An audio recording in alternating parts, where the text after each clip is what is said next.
Sous les ordres du Manezomo Ozayande, la colonne des épéistes Edasan s'immobilisa brusquement. L'obscurité étouffante de la forêt morte qui flanquait la grande route de cendres empêchait toute tentative d'y percer avec les torches. Jourdain frissonna en scrutant les arbres noirs comme du charbon, leur bruissement sinistre accentué par la brise chargée de fumée et d'odeurs âcres. Rien ici n'était vivant, et pourtant, il ne pouvait s'empêcher d'être envahi d'un profond malaise.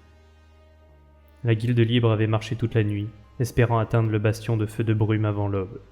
Il valait mieux un trajet à la lumière des torches qu'un bivouac dans les ténèbres de la forêt charbois, avait jugé le Manezomo. Sous les cris d'ordre d'Iyase Loba, Jourdain tira son épée à la longue poignée et pivota sur la gauche. Son unité l'imita, les hommes en livrée rouge et noire et en cotte de mailles dorées formant une ligne disciplinée. Plus loin, dans l'obscurité, 5000 fantassins effectuaient sans doute le même mouvement, mais Jourdain ne pouvait les voir. Il n'avait pas encore pleinement réalisé le danger. Il était le prince héritier des Dassa, ces choses-là ne lui arrivaient pas. Tout cela lui semblait presque absurde, comme un rêve éveillé où il s'imaginait encore à l'université, retardataire, écoutant distraitement les maîtres d'armes répéter les exercices sur le sable rouge. Une embuscade nocturne et une bataille dans une forêt hantée étaient loin des récits glorieux qu'il avait fait rêver enfant. Un bruit lui parvint comme un appel d'oiseau, mais il sut aussitôt que ce n'en était pas un. Les arbres morts frémirent d'une manière anormale, comme mus par une volonté propre. Le sol trembla sous ses bottes. Il songea à une charge de cavalerie, mais quelque chose dans le rythme le fit penser à un troupeau d'oiseaux incapables de voler, courant sur de longues pattes griffues. Par Sigmar, il allait vraiment se battre. Une sueur froide lui glaça le dos. Il resserra sa prise sur son épée à deux mains, inquiet à l'idée qu'elle lui échappe sous l'effet de sa nervosité. Comment ces soldats réagiraient-ils s'ils voyaient leur prince incapable de tenir son arme? Il avait été nommé Ezomo des premiers lions des Dassa pour 3 raisons. Il était fils unique de la reine Karine, cousin du Manezomo, et descendant direct du légendaire Kyuken Hammerfriend. Pourtant, aucune de ces raisons ne lui semblait valide en cet instant. Loba passa devant lui, inspectant la ligne d'un regard critique. Petite et ridée comme les dunes du désert, son aura était pourtant plus imposante que bien des hommes de la compagnie.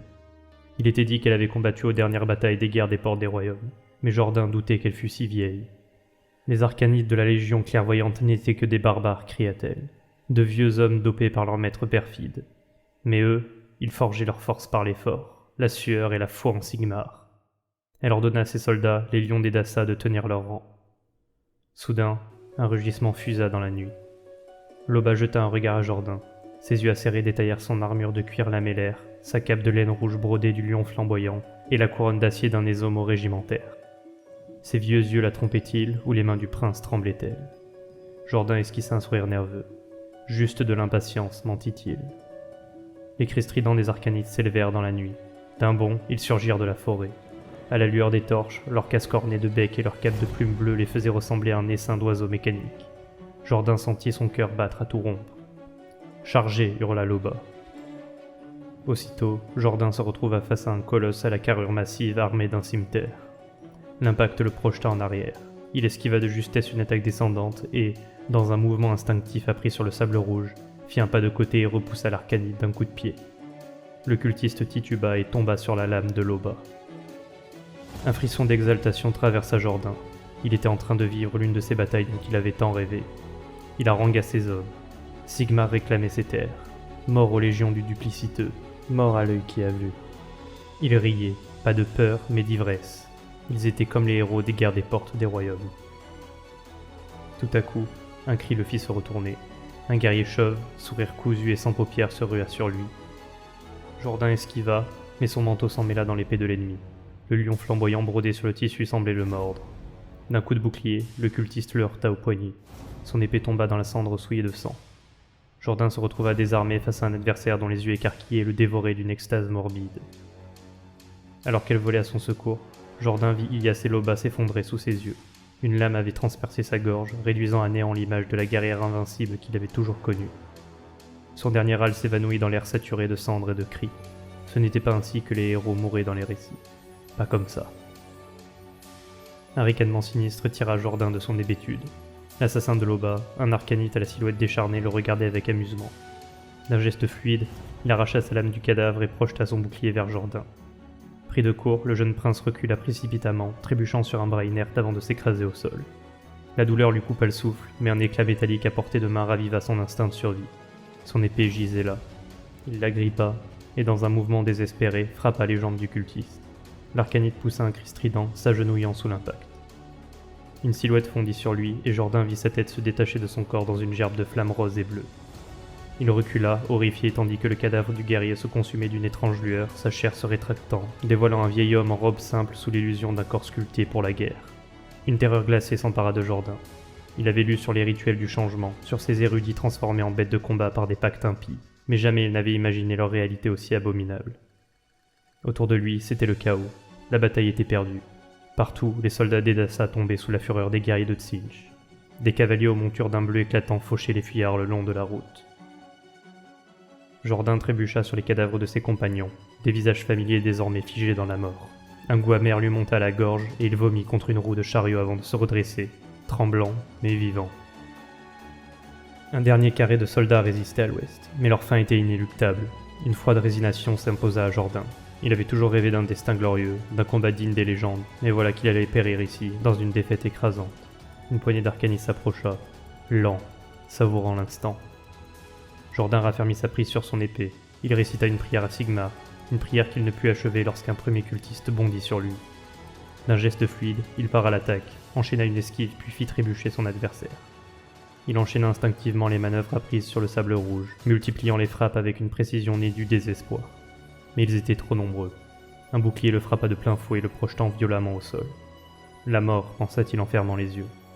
Un choc retentissant suivit, accompagné d'un rugissement guttural. Lorsqu'il rouvrit les paupières, un arcanite s'effondrait, sa poitrine transpercée d'une hache colossale. Jourdain se redressa à temps pour voir un guerrier massif, à la crête flamboyante, achever un autre cultiste dans une explosion de feu et de sang. Un Duardin, un de ces mercenaires au serment de flamme. Debout, Manling grogna le colosse en lui tendant la main. Il restait encore des ennemis à oxyre. Jourdain, encore sous le choc d'être vivant, attrapa la main tendue. Peut-être Sigmar l'avait-il entendu après tout. Le ciel s'embrasait d'un orage menaçant. Une immense boule de feu s'élevant de l'horizon est, avalant les terres derrière eux. Jourdain, encore abasourdi, se demandait comment l'aube pouvait déjà poindre. Avait-il sombré dans l'inconscience sans s'en apercevoir? Il cligna des yeux, observant les arbres noircis et squelettiques qui bordaient la grande route des cendres, rougis par la lumière du matin et les horreurs de la veille. 10 gibets de métal se dressaient de part et d'autre de la route. Chacun supportant un squelette déformé par des mutations étranges. Cornes, queues, bras supplémentaires surgissant de la poitrine ou encore un crâne grimaçant affublé d'un troisième œil. Par quelque sorcellerie, ces ossements calcinés continuaient de brûler faiblement, leurs ombres tordues projetées sur la route noire comme si elles convulsaient encore dans une agonie éternelle. Jourdain tira sur les rênes, stoppant la progression du chariot de guerre. Les chevaux carapassonnés de peau de lion rugirent d'impatience, leurs casques métalliques reflétant la lumière infernale. Fiers enfants d'Akshi, ils ne supportaient pas aisément la chaleur qui les accablait. Jourdain lui-même aurait donné cher pour une simple gorgée d'eau. Quel nouveau tourment démoniaque était cela, grommela Gotrek à ses côtés, fixant les gibets enflammés d'un air impassible. Il semblait infatigable, contrairement à Jourdain qui se sentait sombrer. Il indiqua aux nains qu'il s'agissait de bornes militaires. Ils étaient à 20 km de la forteresse. Il confirma également que les choses suspendues au poteau n'étaient pas humaines. Gotrek ne sembla pas se formaliser de cette réponse. Il ordonna à Jourdain d'attendre ici en sautant maladroitement du chariot, sa hache massive projetant des lueurs fugaces à mesure qu'il s'enfonçait dans la forêt d'ombre lugubre. À l'arrière du chariot, les murmures impatients reprirent de plus belle. Les 9 pierrotueurs entassés là s'agitaient, mal à l'aise dans l'espace restreint. Massifs et sculptés comme des statues vivantes, ils arboraient peu de vêtements, mais tous leurs atouts étaient d'or massif. Torques, bracelets, hommes ouvragés, une fortune inestimable reposait dans leur attirail, une richesse qui aurait pu acheter un royaume. Le dénommé Brodure grogna en lui demandant ce qu'il regardait. C'était le plus loquace du groupe, dont la barbe roussie s'embrasait parfois lorsqu'il s'irritait. Jourdain hésita avant de répondre. Il se demandait s'ils allaient bien là-dedans. Il sentit qu'un malaise persistait entre eux, bien qu'il en ignorât la cause. Il indiqua au pierrotueur que s'il les avait offensés, il espérait qu'il le lui dirait. Brodure détourna le regard comme pris d'un embarras qu'il ne voulait pas formuler. Un autre grogna, se plaignant de l'odeur. Probablement provenant des peaux de lion de Flamescar sur les chevaux. C'était la bête sacrée des Dassa. Les pierrotueurs ne répondirent pas, échangeant seulement quelques murmures bourrus. Puis, la conversation glissa sur la bataille récente. Jourdain sentit la nausée monter. Cela avait été un massacre. Ils étaient tous morts, sauf lui. Quel prince pitoyable faisait-il? Brodure prit un ton grave et lui raconta l'histoire de la forêt adjacente. Lorsque Vulcatrix insuffla ses premiers feux en Akshi, les flammes furent si intenses que les arbres furent réduits en cendres instantanément. Depuis 10 000 ans, ils tenaient debout ainsi. Aucun héros, ni même leur légende, n'avait duré aussi longtemps. Les pyrotueurs acquiescèrent en silence, mais leur attention se détourna lorsque Gotrek revint vers eux. Maussade. Il avait toujours cru que le seul bon arbre était un arbre mort. Il avait changé d'avis, grogna-t-il. Brodure esquissa un sourire. Si le plateau de Flamescar ne lui convenait pas, il devait savoir qu'Akshi était vaste, composé de plusieurs continents. Aridian, Vitrolia, Capillaria notamment. Chacun avec son propre caractère. Certains disaient même qu'en s'approchant du centre du royaume, la chaleur diminuait, la terre reverdissait et le ciel devenait bleu. Merveilleux, répliqua Gotrek avec un sarcasme à peine voilé. Ils reprirent alors la route. Gotrek insista pour prendre les rênes, et Jourdain à bout de force céda. Enfin, au bout d'une longue chevauchée, la forteresse apparut. Bâtie en un noir de charbon extrait des bois pétrifiés, elle dominait la route entre deux rivières aux eaux contrastées. L'une, un flot de lave lente et incandescente, l'autre, une masse d'eau frémissante, toujours au bord de l'évaporation. Gotrek plissa les yeux. Était-ce là Hammerhall ? Jourdain secoua la tête. Non. Hammerhall était la plus grande cité des royaumes mortels, peuplée de millions d'âmes et protégée par des légions d'éternels de l'orage. Ses murs s'élevaient à 1000 pieds et étaient entourés d'un fossé de flammes. Ceci n'était que la forteresse de Twinfire. Le nain jaugea l'ouvrage d'un air critique, du travail bâclé, qui bâtissait une forteresse en charbon. Piqué dans son orgueil, Jourdain désigna la statue dominant la porte. Un guerrier en armure noircie, poli jusqu'à luire sous la lumière de la lave, sa masse de guerre levée vers les cieux. Brodure hocha la tête. La statue représentait Vandus Hammerhand, premier héros des guerres des portes de royaume. Si les Azirites n'avaient pas lutté, tous les royaumes mortels seraient tombés sous la coupe du chaos, fit valoir Jourdain.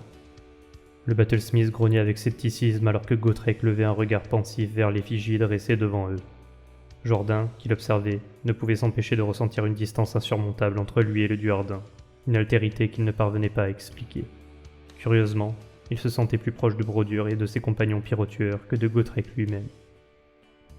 Un long coup de corne résonna depuis les remparts du fort. Jourdain tira sur les rênes et les chevaux fatigués s'arrêtèrent dans un claquement de sabots. Le lourd chariot de guerre cessa de rouler. Levant les yeux, il distingua 5 silhouettes sur les créneaux, scrutant leur arrivée. Qui va là lança l'un des gardes. Jourdain porta ses mains à sa bouche et cria en retour pour décliner son identité. Ezomo Jourdain de la guilde libre d'Edassa. Il présenta les Duardins l'accompagnant comme des amis, venus offrir leur aide aux hommes de Sigmar sur la grande route de cendres. Un grondement agacé lui parvint de Gotrek. Les hommes de Sigmar étaient toujours en quête d'aide sur leur propre route. Le garde sembla réfléchir avant de répondre. La guilde libre d'Edassa était déjà passée par ses portes, il y a moins de 3 heures. Jourdain sentit son estomac se nouer. Comment cela était-il possible ? Il était convaincu que l'armée de son cousin avait été massacrée. Certes, la nuit avait été sombre, la bataille confuse, mais pourrait-il y avoir des survivants ? Peut-être certains s'étaient-ils échappés avant d'être piégés. Il raconta aux gardes avoir été attaqué avec sa troupe par la légion voyante des hostes dupliciteux, à une demi-journée d'ici. Il avait vu au cours de la bataille quelques centaines d'hommes fuir. Un peu moins grogna Gotrek. La troupe passée précédemment n'avait rien dit d'une embuscade, répliqua le garde, et ce n'étaient pas quelques centaines d'hommes qui avaient franchi leur porte, mais environ 5000. Jourdain sentit le vertige le gagner. 5000, mais c'était le nombre exact de soldats qui avaient quitté Edassa. Et ce n'était pas la pire des révélations. Qui les commandait demanda-t-il le cœur battant. Manezomo Sayande, répondit le garde. Jourdain eut l'impression que le sol se dérobait sous lui. Osayande, son cousin, le général des armées de sa mère. Non seulement il avait survécu, mais il avait reformé une armée, avec les forces ennemies. Il conduisait à présent une légion dévoyée sous la bannière d'Edassa vers Hammerhall. Comment un homme comme Osayande pouvait-il trahir le dieu roi, murmura-t-il abattu. Gotrek haussa les épaules. La famille, grommela-t-il, toujours la même histoire. Mais Jourdain n'entendait plus. La rage montait en lui. Il jura de prendre la tête de son cousin pour la donner au lion, et tout homme d'Edassa qui le suivait subirait le même sort. Le tueur lui donna une tape brutale dans le dos. Voilà qui était bien parlé. Pour Gotrek, il n'y avait rien de plus noble que la vengeance sur un parjure et un fratricide. Il se redressa alors, le regard dur. Ils avaient prévu de se rendre à Hammerhall de toute manière. Autant faire un détour et régler le compte de son cousin avant que les véritables hostilités ne commencent. Jourdain en fut presque ému. Le tueur ferait cela pour lui. Brodure, tout aussi intrigué, lui posa la même question. Les homos, décidé, se tourna vers les gardes en les priant de les laisser passer. Amerol était en danger, et il semblait évident qu'il était un homme d'Edassa. Le garde répondit qu'il n'en savait rien. Il n'était jamais allé à Edassa. Jourdain grinça des dents. Sa mère finançait pourtant la moitié de cette forteresse. Gotrek ricana. Personne n'aimait un prince trop sûr de lui. C'est alors que Brodure prit les devants. Se hissant sur le banc arrière du chariot, il exhiba une imposante icône de Grimnir et déclara d'une voix tonnante qu'il était Brodure, Battlesmith du Karagunbak, et qu'il prouverait leur loyauté. Il sortit alors une perle d'or et la tendit. L'un des gardes se moqua, pensant que le Duardin voulait l'acheter. Les pyrotueurs retinrent leur souffle alors que Brodure se mit à rugir, le visage cramoisi. Ceci était un fragment de son dieu. Pensait-il un instant qu'il le donnait à la légère? Un silence pesant s'installa. Jourdain observa les gardes se consulter. Ils finirent par déclarer qu'ils étaient convaincus par leur offre de bonne foi, mais qu'ils refusaient néanmoins à prendre leur or. La petite troupe pouvait entrer et passer la nuit ici. Les lourdes portes s'ouvrirent alors dans un grondement métallique. Jourdain les remercia. Toutefois, ils devaient poursuivre leur route sans délai. Le garde refusa.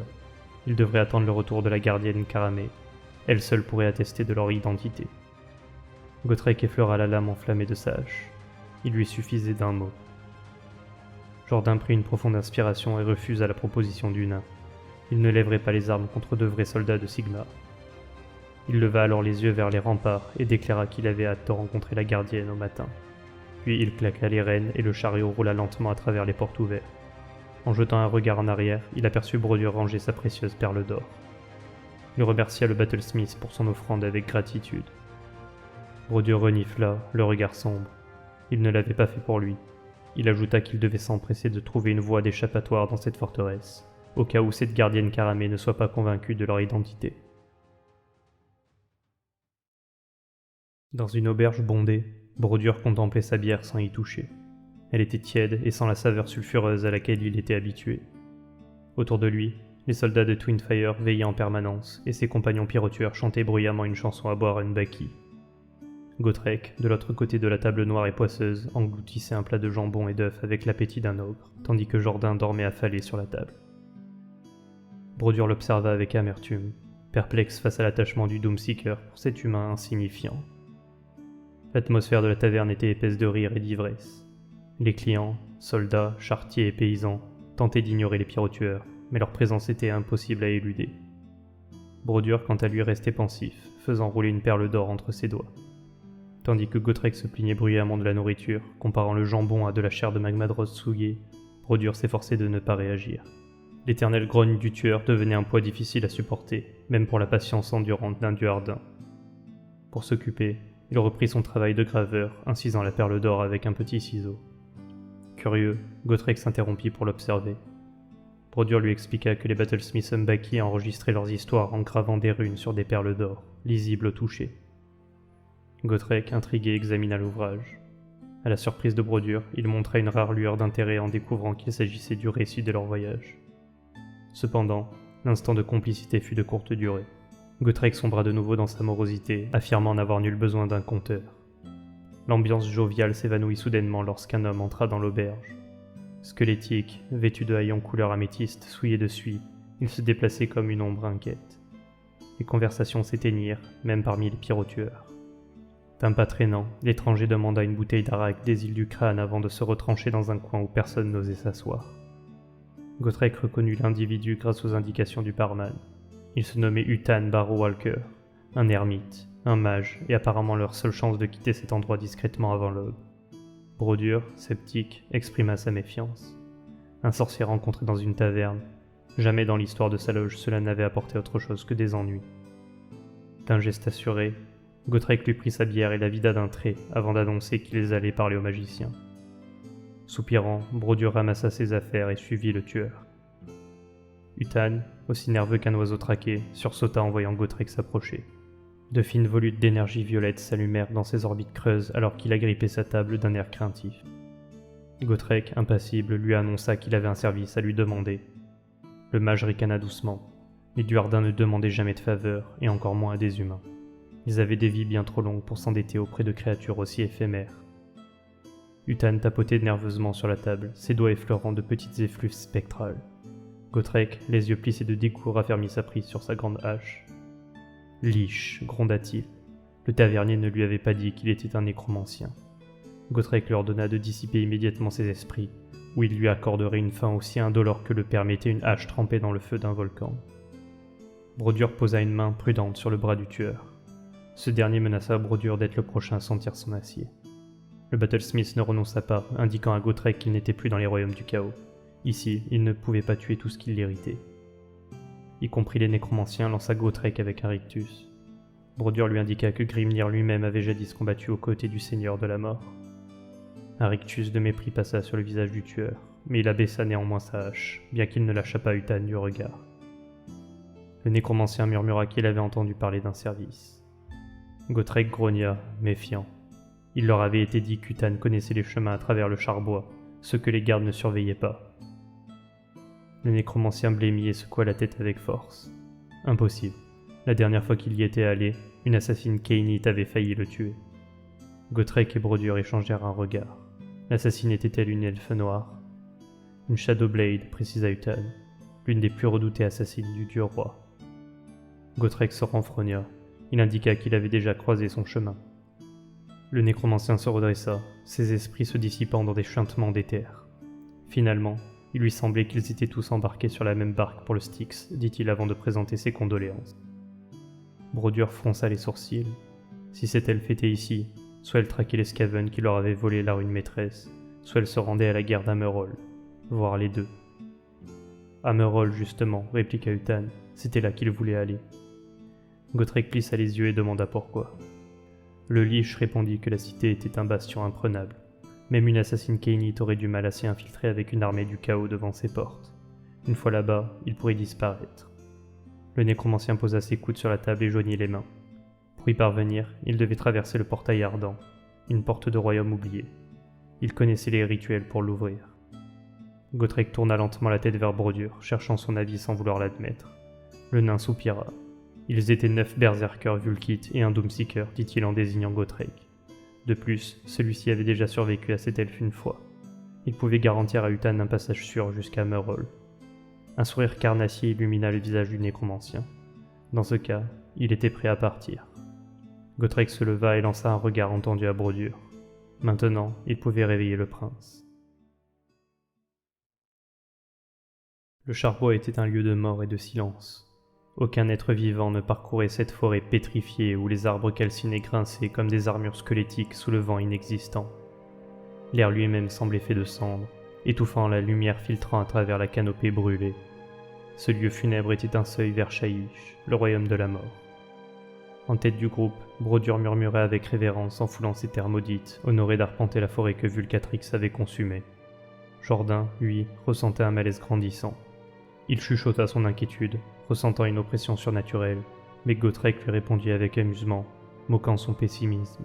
Pour lui, il n'y avait que l'excitation du combat à venir. Le nécromancien était loin de partager cette insouciance. Il intima le silence, persuadé qu'il n'était pas seul. Jourdain scruta les ombres. Chaque bruissement lui semblait hostile. Mais Gotrek, défiant comme toujours, se mit à provoquer les ténèbres alentour, appelant les mutants et démons à venir affronter sa hache. Son attitude imprudente glaça Jourdain, qui lui rappela l'importance de leur mission. Atteindre le portail ardent en vie, afin que justice soit rendue. À contre-cœur, le tueur consentit à une discrétion temporaire. Jourdain profita du silence pour remercier Gotrek de l'avoir sauvé de la Légion voyante, qui aurait autrement écrasé toute résistance et trompé Amerol en arborant des couleurs amicales. Gotrek, mal à l'aise avec les remerciements, éluda le sujet, prétendant que Brodure et ses pyrotueurs auraient pu s'en charger sans lui. Jourdain doutait qu'ils auraient pris cette route s'ils n'avaient pas suivi Gotrek. Alors qu'ils avançaient, Jourdain interrogea Gotrek sur sa destination. Pourquoi se dirigeait-il vers Amerol? Le tueur garda le silence un long moment, avant de répondre qu'il cherchait quelqu'un.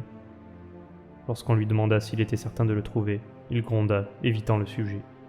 Puis d'un ton plus amer, il se livra un peu plus. Il raconta comment jadis, il avait accepté un destin glorieux. Combattre éternellement les démons du chaos pour que Grimnir revienne dans le monde. Mais personne ne s'en souvenait, pas même le chaos. Il avait été dupé, et désormais tous ses serments étaient réduits en cendres. Jourdain voulut en savoir plus, mais un craquement soudain attira leur attention. Un des pyrotueurs qui avait discrètement écouté leur conversation avait disparu. Gotrek leva sa hache, projetant sa lumière entre les arbres. Un instant plus tard, quelque chose chuta lourdement devant Jourdain. Le pyrotueur disparut, déchiré en deux, ses runes lumineuses vacillant. Un silence de stupeur s'abattit sur le groupe, chacun comprenant qu'une force terrible les guettait. Puis, le charbon explosa en chaos. Les créatures élancées bondirent hors des ténèbres, hurlant comme des banshees. Leur apparence féminine était trompeuse. Leur corps était couvert d'écorces noircies et de lichens calcifiés et hérissés d'épines d'ambre. Leurs membres craquaient comme du bois sec tandis qu'elles se précipitaient sur le groupe. Ce n'étaient pas de simples créatures, mais des sylvanettes corrompues, des esprits sylvestres autrefois protecteurs, désormais transformés en cauchemars d'écorces calcinées et d'ambre brisées. Gotrek, loin d'être effrayé, éclata de rire et brandit son énorme hache. Enfin un vrai combat tonna-t-il avant de charger. Jourdain, lui, eut à peine le temps de lever son épée qu'une de ces créatures se jeta sur lui. Elle était d'une rapidité inhumaine, trébuchant et se redressant avec une fluidité effrayante. Il bloqua une première attaque, mais la créature parvint à le griffer, laissant une trace sanglante sur son visage. Jourdain riposta d'un coup droit, enfonçant son épée dans la poitrine noueuse de son assaillante, mais la créature ne broncha pas. Son regard d'ambre glacé se posa sur lui, et Jourdain comprit trop tard que son attaque était vaine. La sylvanette l'agrippa et le projeta au sol, ses griffes cherchant sa gorge. L'air manqua à Jourdain.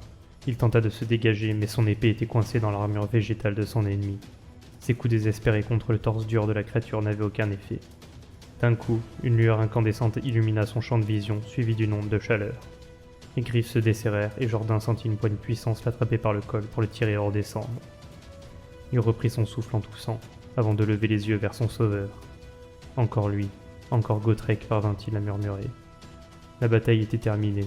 Les sylvanettes gisaient en cendres et en copeaux brisés autour d'eux, fauchés par les haches runiques des pyrotueurs.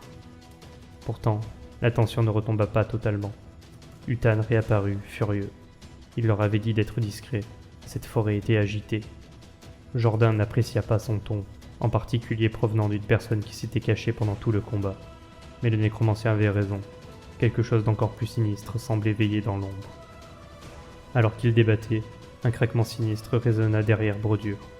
Un arbre, immense et noueux, se redressa lentement, tel un colosse émergeant d'un long sommeil. Ses branches se courbèrent comme des bras désarticulés. Ce n'était pas un simple sylvanette, c'était un sylviarque, mort depuis longtemps. Quelque chose l'avait relevé. Des hommes arbres morts-vivants grogna Gotrek avec une fureur contenue. Évidemment, ce monde n'avait plus aucune logique. D'autres sylvanettes commencèrent à émerger des ténèbres, leurs yeux de braise scintillant dans la nuit. Jourdain raffermit sa prise sur son épée. Il ne pourrait pas tenir éternellement. Il devait se dépêcher d'atteindre le portail ardent, siffla Utan. Gotrek, d'abord réticent, finit par hocher la tête, convaincu par les arguments de Jourdain. Ce gamin lui rappelait quelqu'un, et ce n'était pas forcément un compliment. Jourdain fronça les sourcils, mais il n'eut pas le temps de demander des explications. Gotrek avait déjà levé sa hache et aboyé un ordre simple. Courir. Jourdain fut le dernier à émerger de la lisière de la forêt. Il n'avait jamais été un coureur agile, pas plus que les Duardins en général, mais leur endurance n'avait d'égal que celle des créatures mortes vivantes qui les poursuivaient. Dans ses rêveries passées, Jourdain s'était imaginé bien des fins glorieuses, entouré du cadavre de ses ennemis, une main ensanglantée serrée par une jeune femme en pleurs. Mais jamais il n'avait envisagé une fin comme celle-ci. Un goût de bile dans la bouche, les jambes en feu, son épée traînant derrière lui comme une encre. Devant lui, Utan Barrow Walker désigna du doigt une arche calcinée sur une colline, entourée d'une faible lueur de flammes crépitantes. La porte ardente. Tandis que le nécromancien se matérialisait, après avoir abandonné les esprits serviles qu'il avait transportés, Jourdain avala sa frustration. Il s'était déchiré la peau sur les branches de la forêt, tandis qu'Utan ne montrait aucun signe d'épuisement. Le site de la porte ardente était un enchevêtrement de ruines, traversé par des rivières de lave sans chemin apparent. Jourdain demanda comment ils étaient censés traverser, et Utan affirma qu'il trouverait un passage.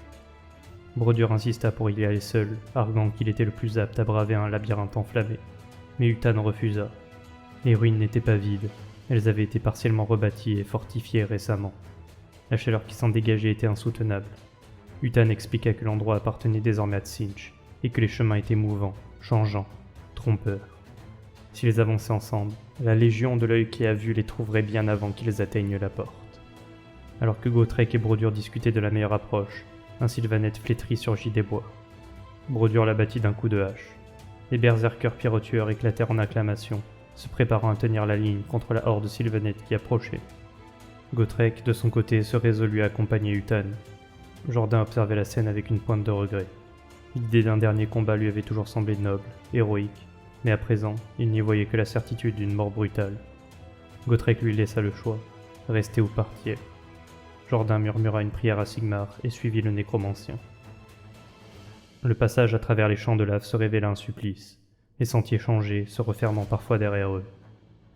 De temps à autre, Jourdain apercevait des silhouettes guerrières aux boucliers ornés d'yeux, mais celles-ci disparaissaient rapidement, attirées par les combats en contrebas. Gotrek, imperturbable, provoquait les arcanites, mais ceux-ci restaient à distance. Soudain, Utan s'éleva dans les airs, porté par une nuée d'esprits. Jourdain et Gotrek n'avaient pas ce luxe. Ils trouvèrent un chemin fait de pierres brûlantes. Jourdain prit son courage à deux mains et s'élança en premier, traversant sans regarder en bas. Arrivé de l'autre côté, il s'arrêta, la chaleur troublant sa vision. Quand il chercha Utan des yeux, le nécromancien avait disparu. Jourdain était si proche de la porte ardente qu'il pouvait en ressortir la chaleur brûlante jusque dans le fond de ses orbites. Devant lui, des pierres noircies par le feu jaillissaient du sol en un sentier sinueux menant au portail. Un sifflement strident retentit soudainement. Jourdain leva les yeux, aperçut un éclat bleuté du coin de l'œil, puis fut percuté avant même d'avoir pu réagir. Un amas de muscles tordus s'écrasa contre son plastron, le projetant en arrière. Il hurla en roulant sur les pierres surchauffées, serrant ses mains brûlantes contre sa poitrine. Devant lui, perché sur un disque flottant, se tenait un immense guerrier recouvert d'une armure hérissée de milliers d'yeux. Leur clignement incessant générait d'étranges motifs mouvants à la surface de ses plaques. Des plumes chatoyantes s'échappaient de son casque et de ses épaulières, flottant autour de lui tels des vestiges d'un oiseau abyssal. Son disque, une créature démoniaque à part entière, était un enchevêtrement de tentacules barbelés, de bouches ventousées et d'yeux roses traversés de veines bleues malsaines. La créature se présenta sous le nom de l'œil qui a vu, indiquant que le trépas de Jourdain avait été prédit 1000 fois et que cette porte était la sienne. Jourdain se releva tant bien que mal, tandis que le disque planait plus près. Lui et Gotrek avaient involontairement accompli un exploit. Ils avaient attiré au combat le maître du destin de la Légion Voyante, un ennemi que les armées de Hammerhall tentaient d'éliminer depuis des décennies. Le champion fit tournoyer une longue tige métallique entre ses mains, comme si elle s'animait d'elle-même. Son éclat surnaturel lui conférait une aura sinistre, mais elle n'avait pas l'apparence d'une arme. Un feu nouveau s'embrasa en Jourdain. Loin de Hammerhall et d'Ozayande, il trouvait enfin devant lui la source de toutes les injustices qu'il avait subies. Sa colère surpassa sa peur, et malgré sa fatigue et ses blessures, il leva son épée, prêt au combat. Soudain, Gotrek atterrit dans un nuage d'étincelles brûlantes, brandissant sa hache d'où jaillissaient des flammes en écho à son défi. Pour un type qui faisait tournoyer un bâton en chevauchant un démon aplati, le maître du destin parlait bien. Il fallait maintenant voir ce qu'il valait face à un nain. En réponse, le disque démoniaque s'éleva dans les airs tandis que l'œil qui a vu fondait l'air de son bâton. Une masse spectrale jaillit de son extrémité, balayant la distance en un clin d'œil et heurtant Gotrek à l'épaule, lui arrachant un lambeau de chair. Le tueur gronda. C'était tout ce que son adversaire pouvait faire. L'arme se dissipa avant de réapparaître sous un angle inattendu, frappant Gotrek sous le menton et l'envoyant valser en arrière. Mais le tueur ne fléchit pas. Il se redressa en rugissant, sa hache brandie. Il hurla au démon de se battre comme un vrai guerrier. Le maître du destin tourna autour de lui, son bâton tourbillonnant. Une nouvelle frappe fusa, mais Gotrek para à la dernière seconde. La masse fantomatique heurta néanmoins son crâne, arrachant une partie de sa crête flamboyante. Le tueur cracha du sang sur la roche brûlante.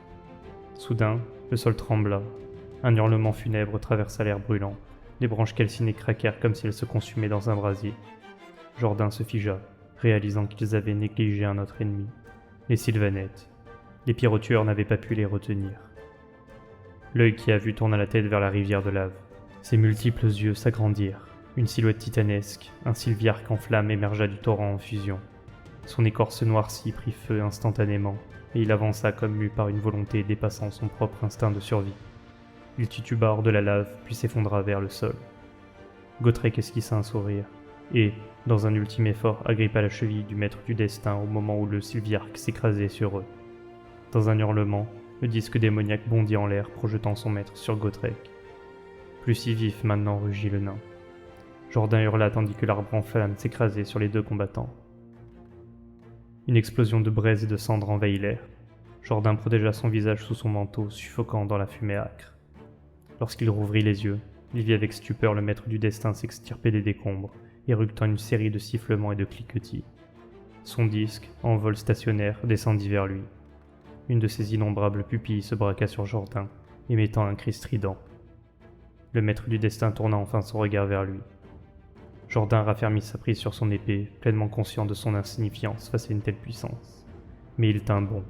L'œil qui a vu lui indiqua que son heure arriverait, mais d'abord, il avait un destin plus grand que celui de Jourdain à briser. Ce dernier lui rétorqua qu'il aimerait bien le voir essayer. Pris en Sigmar, il pensa alors en son fort intérieur à Vandus, à Kuken Hammerfriend. Que ferait-il dans pareille situation? Un grondement de tonnerre résonna dans les cieux rougeoyants, alors que Jourdain, épée levée, se précipitait vers l'œil qui a vu. Brodure fonçait à travers la rivière de lave, laissant ses derniers frères retenir les sylvanettes. Chaque pas projetait des gerbes incandescentes, et la rune de puissance incrustée dans sa cuisse lui conférait une vitesse foudroyante, amplifiée par la chaleur intense de Vulcatrix. Cependant, il s'arrêta net, comme s'il avait percuté un mur invisible. Le monde autour de lui se stabilisa, et la lave qu'il avait fendue se referma lentement. Il chercha Gotrek du regard, le cri du tueur résonnant encore à ses oreilles. Il poussa un soupir de soulagement en le voyant vivant. Gotrek était agenouillé devant un amas informe recouvert d'une cape rouge. Son dos massif était secoué de tremblements. Brodure s'approcha prudemment. Le tueur s'apitoyait, il ne l'avait jamais vu tomber. Une part de lui refusait d'y croire. Mais il était mort, n'est-ce pas? L'homme lui avait été arraché. Gotrek frotta son nez du poing et essuya furtivement ses yeux. Mort et disparu. Il n'aurait pas pu survivre à ce qu'il l'avait laissé affronter. Et même s'il l'avait fait, combien d'années s'étaient écoulées? Il n'était qu'un imbécile. Brodure baissa les yeux vers le corps du jeune prince. Il était difficile d'éprouver de l'animosité envers un homme une fois mort, mais il avait l'impression que lui et Gotrek ne parlaient plus du même individu. Les Duardins n'étaient pas faits pour la compagnie des mortels, murmura le Battlesmith. Gotrek grimaça en touchant son épaule blessée et acquiesça. Dans un silence respectueux, le Doomslayer déplia la cape, révélant les restes de leur ancien compagnon. Avec un grognement, il arracha la cuirasse de Jourdain comme si ce n'était qu'une simple feuille de métal. Il l'examina un instant, puis la posa sur son épaule blessée. Voyant le regard interrogateur de Brodure, il fronça les sourcils et lui ordonna de se rendre utile en l'ajustant à sa corpulence. Le guerrier du chaos avait eu raison. Tant qu'il ne trouvait personne pour couvrir ce côté de son corps, il allait devoir le faire lui-même. Brodure haussa les épaules et commença à marteler la plaque sur Gotrek. Chaque coup le faisait gronder de douleur, mais il n'en demanda pas moins. Le Battlesmith le questionna. Il avait pensé que le tueur voulait mourir. Gotrek cracha. Avait-il l'air mort? Si quelque chose voulait l'achever, il promettait qu'il ne serait pas dur à toucher. Quelques instants après, Brodure prit du recul pour admirer son travail. Un lion noir au crin hérissé ornait maintenant l'épaule du tueur. Ce n'était pas une prouesse d'artisanat, mais ça ferait l'affaire. Aussi, son esprit se tourna vers sa propre famille, laissée dans le charbois, et une tristesse sourde s'abattit sur lui. Il détourna le regard et aperçut une étrange lueur bleue filer à travers le ciel embrasé d'Akshi. L'œil qui a vu se dirigeait vers Amerol Aksha. Alors il réglerait cela là-bas, trancha Gotrek tout en roulant l'épaule afin de tester la solidité de sa nouvelle protection. Ils allaient à Amerol. Sans un regard en arrière, il ramassa sa hache et marcha vers le portail infernal de la porte enflammée. Brodure sentit son or frémir devant les énergies qui s'en échappaient. Cela sentait la mort. Gotrek lui intima d'avancer avant que le fichu nécromancien ne les laisse derrière. Pendant ce temps, Malnet Witchblade s'aventurait légèrement vers le portail. Le champ de bataille était silencieux, les guerriers depuis longtemps tombés. Elle enjamba le cadavre d'un pyrotueur emmêlé à une sylvanette, son corps encore imprégné de runes éclatantes. Elle s'attarda un instant. Comment ces nains transformaient-ils de simples morceaux d'or en puissance brute? Elle compta mentalement. 7 Duardins et l'humain, en ajoutant celui du charbois. Tous étaient là, sauf cet obèse de Brodure. Ils avaient quitté leur mort et leur or, c'était signe qu'ils devaient être pressés. Retirant son gant, elle caressa les pierres du portail. Elles étaient encore tièdes. Ils étaient proches, mais ils ne pouvaient lui échapper. Le dieu du meurtre connaissait chaque passage secret vers le royaume de la mort.